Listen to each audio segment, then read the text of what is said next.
know it. Homie, I'm leading the way, DG on top, how about you keeping the lane, steer them away, I don't fear my ops, better with me, a mistake, kick up my feet on the plane, homie, I'm leading the way. Nouvelle Elite to Belly, mesdames, messieurs, nous nous retrouvons pour débrief le Dynamite du 21 janvier 2026. On arrive gentiment sur la fin de janvier, déjà, ça passe si vite.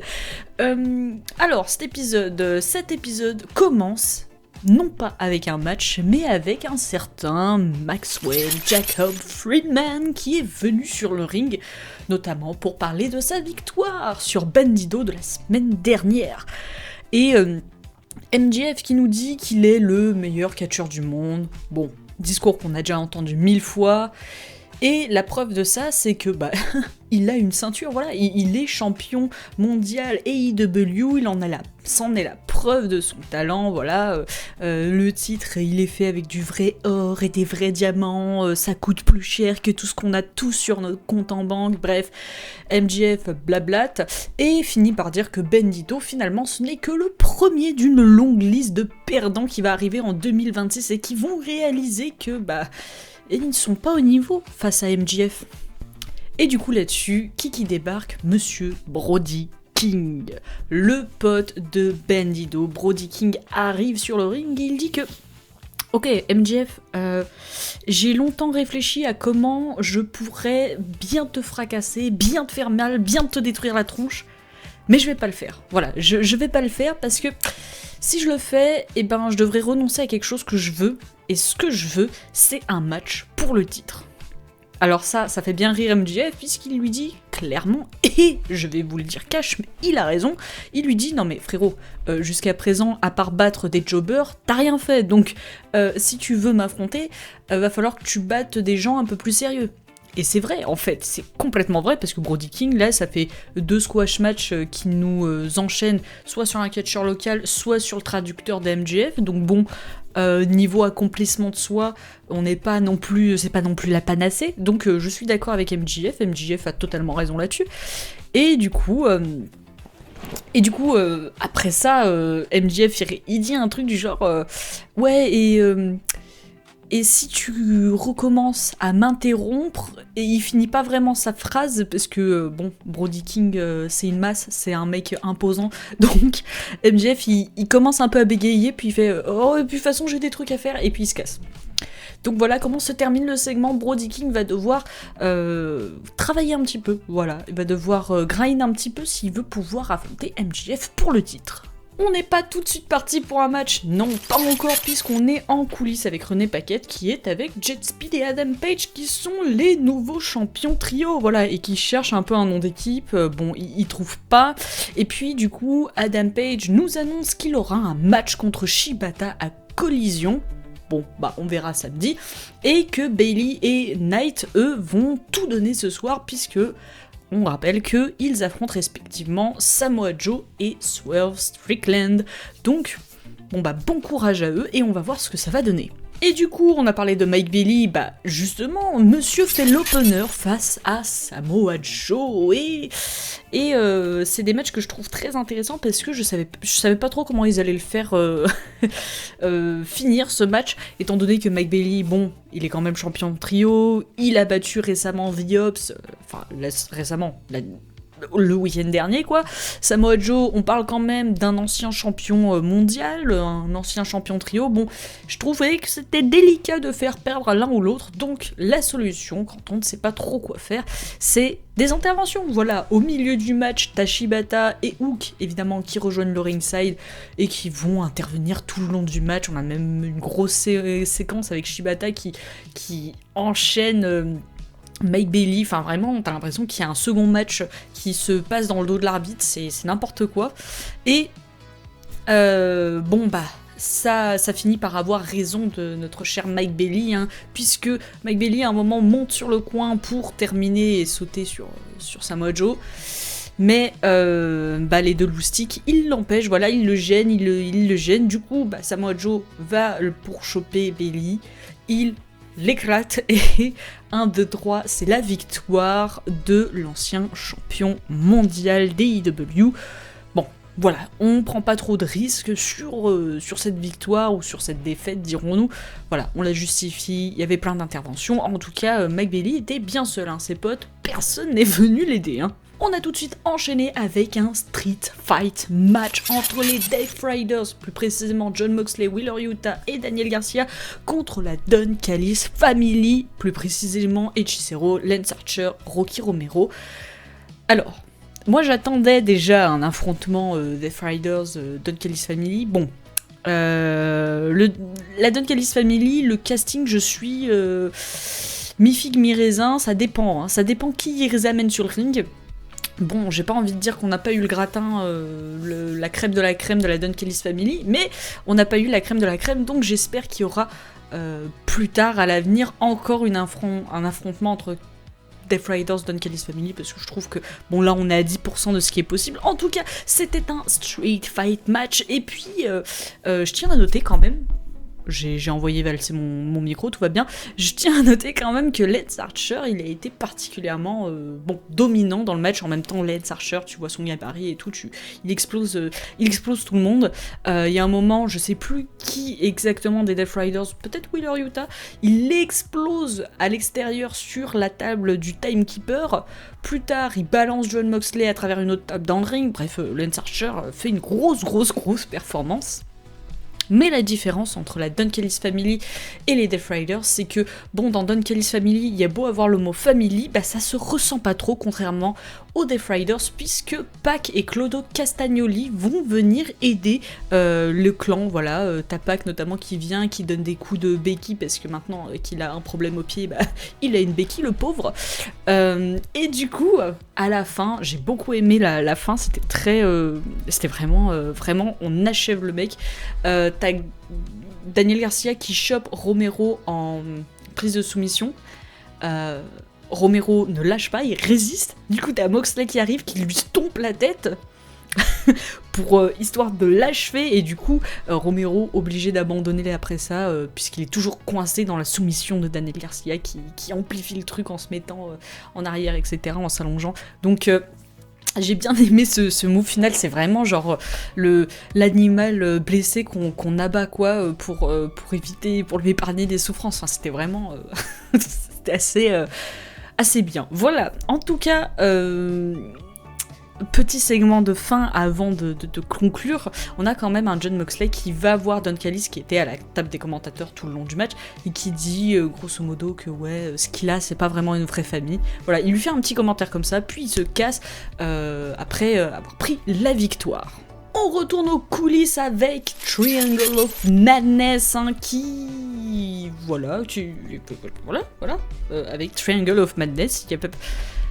On retourne aux coulisses puisqu'on a Triangle of Madness et on a surtout Tekla qui nous parle de Kris Statlander. Voilà, Kris Statlander qui était chaud pour mettre sa ceinture en jeu. Bah Tekla, elle a bien capté l'information et elle lui dit bon bah Serette, moi je veux mon match pour la semaine prochaine, voilà pour le titre. Et du coup, on a aussi Julia Hart qui se met à quémander son rematch pour le titre TBS face à Willow pour Collision, je crois. Elle le demande parce qu'elle dit oui, moi j'ai jamais eu mon rematch pour le titre, donc je le veux à Collision. Et donc voilà, ça fait sa petite liste au Père Noël. Pourtant Noël c'est fini, c'est passé. En tout cas, on verra si les championnes en question sont chauds. On repart sur le ring puisque on retrouve FTR qui ont affronté Alec Price et Jordan Oliver. Bon, c'était pas le gros match, mais c'était pas trop non plus un squash match. Voilà, on savait que c'était un petit match pour se mettre en job. On a Stokely Hathaway juste avant qui prend le micro et qui dit à Mark Davis et Jake Doyle, ouais, regardez bien parce que ça c'est ce qu'on va vous faire la semaine prochaine pour votre match pour les titres par équipe, machin chose, etc. Bref, prenez-en de la graine. Donc FTR qui affronte Alec Price et Jordan Oliver, bon, ça pouvait pas finir autrement que par une victoire de FTR, donc c'est logique, voilà. On attend surtout la semaine prochaine le match pour les titres. Et on est de nouveau en coulisses pour retrouver du coup les Babes of Wrath et Chris Statlander. Et vous savez ce que ça veut dire? Ça veut dire que les champions ont sans doute une réponse à donner à Triangle of Madness. Donc on a déjà Chris qui dit que, bon, en vrai, il n'y a pas de problème pour mettre sa ceinture en jeu la semaine prochaine, donc pas de souci. Willow, elle dit que ouais, bah y a pas de problème aussi pour donner le rematch à Julia Hart, ça fait 2 ans, machin chose, etc. Vas-y, Serette, je te le donne. Et puis on a Harley Cameron qui termine en disant que, attention, on n'oublie pas, Sky Blue, là, si tu traînes dans le coin et que tu cherches à intervenir, moi je serai là pour t'en empêcher. Donc voilà, on a les Babes of Wrath et Chris Statlander qui mettent les termes, on conclut, on fait des petits arrangements. Nous aurons donc à collision le match pour le titre TBS Willow Nightingale, Julia Hart, et la semaine prochaine nous aurons enfin l'affiche que j'attends, j'en attends beaucoup de ce match, Chris Statlander Tekla pour le titre mondial. De nouveau dans le ring, Kenny Omega faisait son retour sur le ring en solo et il affrontait notamment Josh Alexander de la Don Callis Family. Josh Alexander qui va pas hésiter à l'attaquer pendant son entrée, voilà, c'est un petit filou, il veut prendre le plus d'avantages possible. Est-ce que ça va suffire? Bon, avant de vous donner la réponse, il y a un petit moment assez drôle dans le match où t'as Kenny Omega qui s'approche de la table des commentateurs et tout, où il y a Don Callis évidemment, vous vous doutez bien, et du coup t'as Don Callis qui fuit dans le public, enfin il va tout au fond de l'arène, il va choper je crois un garde de sécurité, bon Kenny Omega il revient dans le ring, etc. Puis t'as Don Callis qui finit par revenir aux commentaires, bref, j'ai trouvé ça drôle que Kenny Omega court après Don Callis, c'est amusant. Et du coup sur l'issue du match, bon bah Josh Alexander va peut-être falloir lui acheter des neurones parce qu'il est pas très malin, Pourquoi je dis ça? Parce que à la fin Alexander il a le dessus sur Kenny Omega, sur un gars, c'est pas n'importe qui, il a le dessus, et il va en ringside parler 2 secondes à Don Callis Family, lui serrer la main avant de remonter sur le ring. Bon bah qu'est-ce qui se passe? Kenny Omega, il le chope, il le prend par surprise, il le chope, il enchaîne les prises, jusqu'à son finisher. 1, 2, 3, c'est plié, c'est terminé, Josh Alexander, merci, au revoir, quoi. Donc t'es en mode, bah, c'est quand même pas très malin, genre, t'aurais pu checker Don Callis peut-être après le match, je sais pas, peut-être, je dis ça comme ça. Donc bon, Josh Alexander n'est pas très futé, en tout cas Kenny Omega repart avec sa victoire qui va certainement compter dans sa quête pour le titre mondial, on se rappelle. Kenny prend le micro juste après pour dire que bon bah il y a personne dans la Don Callis Family qui a son niveau actuel, et donc la Don Callis Family ferait mieux d'abandonner ou alors revenir une fois que lui sera champion. Donc voilà, et puis sur ce, Kenny Omega dit au revoir au public comme il le fait, moi, et puis c'est ciao. Avant-dernier match de la soirée, c'était un tag team match féminin qui était très bien d'ailleurs. C'était Megan Bayne et Penelope Ford contre Timeless Love Bombs. J'adore leur entrée à Toni Storm et Minya Shirakawa, voilà, c'est vraiment, c'est le délire cette entrée, j'aime beaucoup. Et le match, c'était très cool, plutôt une grosse domination en première partie de match de la part de Bayne et de Ford, même sur une grosse partie du match en général, j'ai envie de dire. On a un moment Megan Bayne, voilà, t'as Toni Storm qui est en ringside, Megan Bayne, elle chope Mina Shirakawa, elle la met en l'air, elle la balance en ringside sur Toni, ok, pourquoi pas. Et puis, après, donc t'as les deux qui sont en ringside, et ben elle prend Penelope Ford, pareil, elle refait la même, elle la balance sur les deux en ringside, voilà, c'est drôle, Megan Bayne est trop forte. Megan Bayne fait aussi partie des gens que j'aimerais voir championne mondiale un jour. Voilà, je la rajoute avec Tekla sur ma petite liste. Il y a trop de personnes que je veux voir champion, c'est très pénible. En tout cas, à la fin, on a Toni Storm qui est balancée en ringside.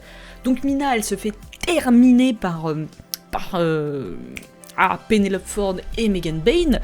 Et au moment du tombé, t'as Tony qui est en ringside qui veut aller casser le tombé, mais elle se fait choper dans le dos de l'arbitre par Marina Shafir, là, qui la prend dans son câlin là, de prise de soumission, qui la fait dormir direct, et du coup, victoire de Bane et de Ford qui célèbrent avec Shafir. Et si ça sent pas le patch retour entre Toni Storm et Marina Shafir, je ne sais qu'en penser, Ou un match peut-être trio. Attends, il faudrait que... Peut-être... trio, mais en fait, elle se mettrait avec qui? Il faudrait qu'il y ait une troisième personne avec Toni Storm et Mina Shirakawa. Ça se réfléchit, en tout cas. Et dans le main event, Swerve Strickland a affronté Kevin Knight. Kevin Knight qui en a marre qu'on lui dise « Oui, t'es le futur. » Non, le futur c'est maintenant et il veut le prouver en battant Swerve Strickland. Est-ce que Kevin Knight a réussi ? Bon, avant de donner la réponse, déjà on est sur un match trop bien, voilà, il y a plein de spots géniaux, Kevin Knight est vraiment une machine de guerre, Swerve Strickland est impressionnant comme d'habitude. On a notamment un pile driver qui est fait sur la barricade extérieure, là, entre le public et le ringside, grosso modo. Voilà, là-dessus, t'as Swerve Strickland qui essaye de jouer le décompte sur ce pile driver, mais ça ne passe pas. Et puis t'as du coup Kevin Knight qui revient, qui enchaîne Swerve, mais quand je vous dis qu'il l'enchaîne, c'est qu'il me fait un Hurricane Rana du coin, puis ensuite il fait un coast to coast, puis après il fait son UFO splash du haut du coin, sur Swerve. Il est sur le point de gagner, mais Swerve s'en sort parce que son pied touche la corde. Voilà, c'est même pas genre il s'est dégagé Swerve, non, c'est que il est juste un chouille trop près des cordes. Donc déjà ça c'est intéressant à noter pour Kevin Knight. Et pourquoi c'est intéressant à noter? Parce que bon, c'est Swerve qui va gagner. T'as Swerve qui après se tomber cassé par les cordes rigole, voilà, il rigole, il est au centre du ring à genoux. Il rigole et il défie un peu Knight du regard, et Kevin Knight il envoie un house call, voilà, il a chopé la prise de Swerve, il envoie un house call, il tente d'enchaîner, mais il se fait arrêter dans sa course, je crois qu'il, je sais pas pourquoi il saute pour faire une prise, et t'as Swerve qui saute en même temps, qui lui fait un house call dans les airs, bam, Swerve il termine avec son big pressure, victoire, tout simplement, Swerve qui s'impose. Mais voilà, on note quand même que Kevin Knight, il y a un monde où il gagnait, tu vois, s'il n'y avait pas cette histoire de corde. En tout cas, c'est moi ce que je comprends de la façon dont a été construit le match. Kevin Knight n'a pas été du tout mis en dessous, tu vois. Il n'a pas été du tout décrédibilisé à mes yeux. Au contraire. Et d'ailleurs, petit point à noter, c'est que MJF était en loge VIP, évidemment, pour regarder le match. Et il était pas très content que Swerve gagne le match. Peut-être parce qu'il sous-estime Kevin Knight et qu'il préférerait avoir sur la route du titre mondial Kevin Knight plutôt que Swerve. En tout cas, Swerve, lui, revient fort et on sait qu'il revient pour le titre de MJF. Donc, il a intérêt à s'accrocher le petit Max. C'est tout pour cet épisode de Dynamite. Voilà, ça se termine sur la célébration de Swerve Strickland. Nous, on se retrouve normalement dimanche pour Collision où on va voir notamment ce match pour le titre TBS. Est-ce que Willow Nightingale va perdre sa ceinture? Non. Voilà, non. Julia Hart, en plus, je l'apprécie que peu. Donc voilà, on se retrouve dimanche. Et sur ce, à la prochaine.